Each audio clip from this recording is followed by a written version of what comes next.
Okay, so I mentioned the green wren shape. This is a chunk of the green wren shape.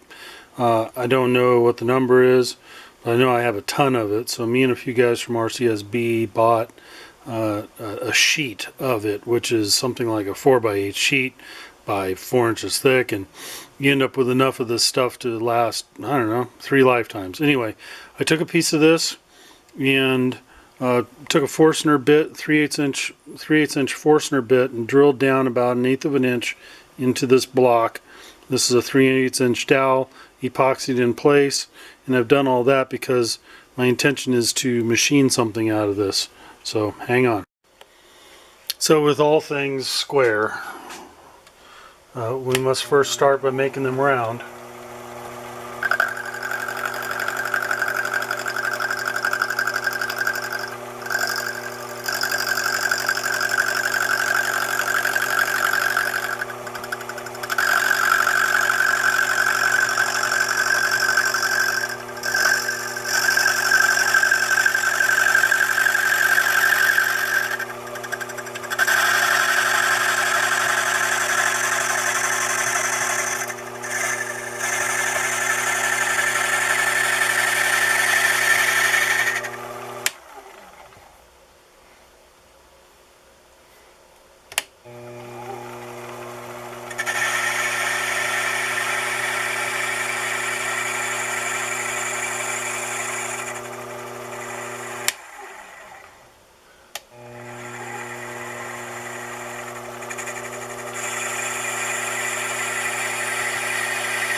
Alright, so that's how we make things round.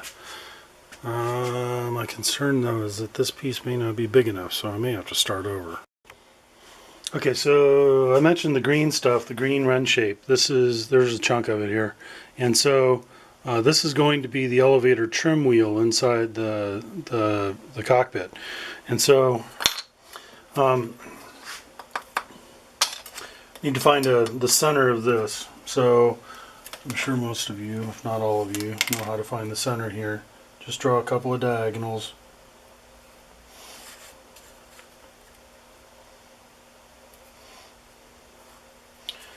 Just like that. So now we have the center. That is a 3/8 inch Forstner bit, which drills flat bottomed holes very nicely.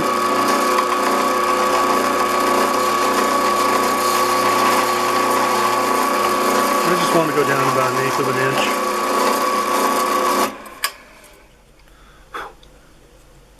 Like that. Okay. Alright, so what we're looking at here is a really tiny little diamond bit on the Dremel. And what I like to do I'll tell you about it in a second, is I'm going to put just some little grooves and holes inside the hole here.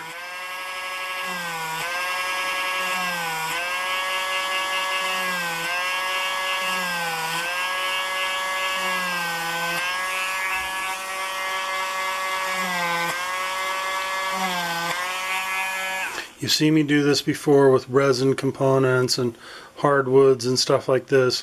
So I'm going to epoxy a hardwood dowel into here, and it's going to be a permanent mount, and that glue joint is going to be what holds this elevator trim wheel in place, hanging out in space forever.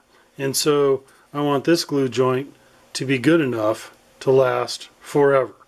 And so back in a minute. So this is the 3/8 inch dowel, and what it is with when I cut it off with the bandsaw, I just scored it a little bit around the edges as well, so that again epoxy can fall into those scores, and it gives it a little more to hold on to for long-term strength. And then, so I will glue these things together and let them set up for a while, and I'll see you back on the lathe.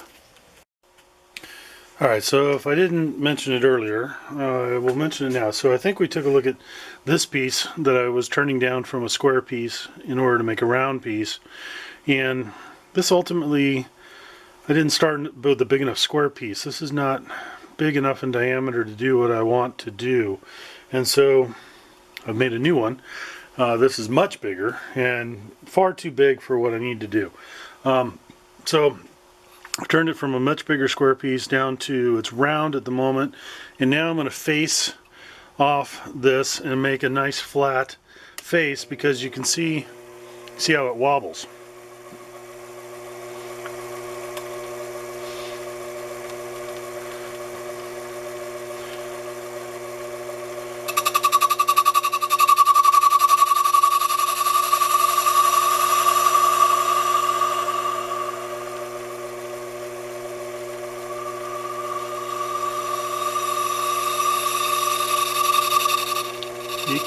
You hear that chirp?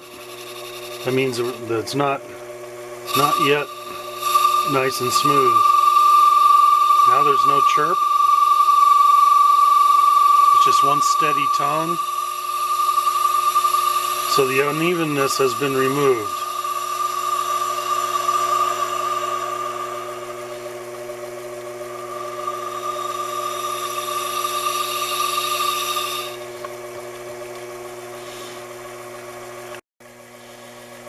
Ultimately, I want to turn this down to be about 1.25 inches or so in diameter.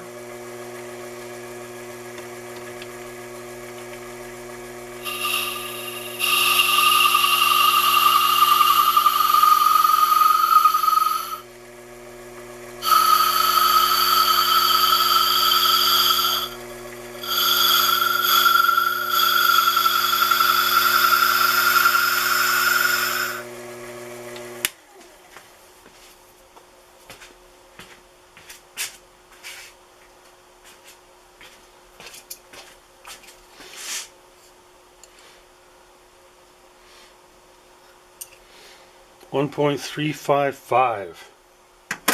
Okay. That's pretty good. I think I'll leave it right there. Okay, at this point I'm trying to hollow out the inside and create, so around the edge it should be, rounded, and I'll do that with files and such. But the inside looked a little bit like a bowl, and so I've been kind of dancing on the wheels here to try and get this as close to kind of bowl shaped on the inside as I can.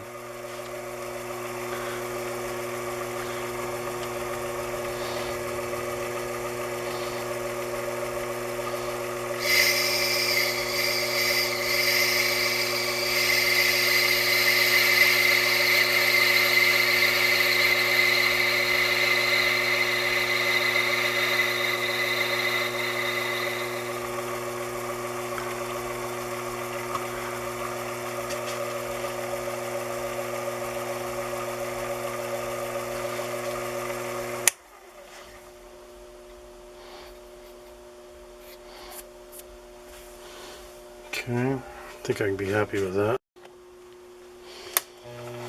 Alright, so now I'm just gonna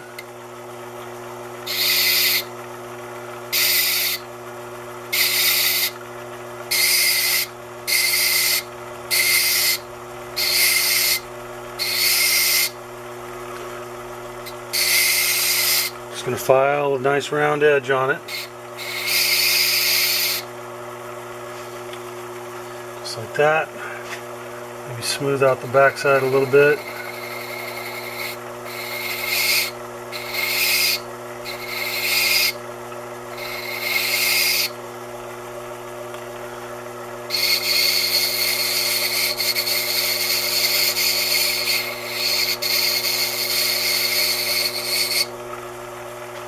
There we go. Just something like that. Alright, so actually I'm bringing the a boring tool in here.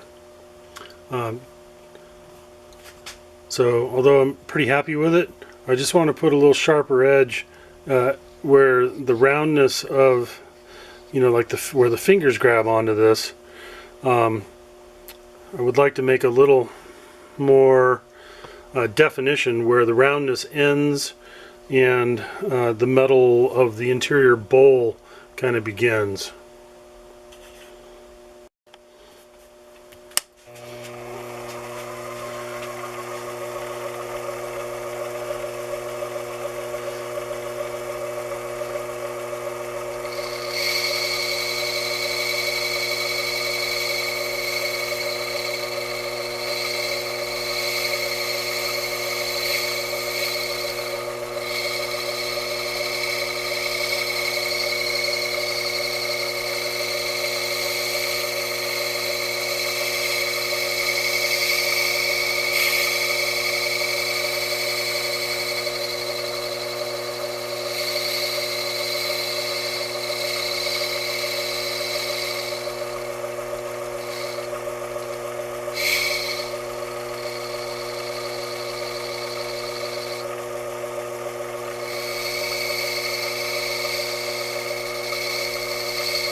Alright, so at this point I'm going to try and find some various little sanding instruments that will allow me to kind of smooth out the interior bowl. You can see there's, you know, just some kind of rough edges in there. It's not bad or anything, I just want to make it a little smoother. Alright, so here, final chapter for the trim wheel. It came out at about 1 1/4 inches in diameter. So it's right on target, and put a couple coats of primer on it. I'll need to sand it down with some 400 and stuff just to get rid of a little bit of the grain, if you will. But that's about it. So it's going to be set aside now until, I don't know, another 30 or 40 pieces are made for the cockpit, and we'll put it all together, and we'll catch y'all for the next chapter. Later.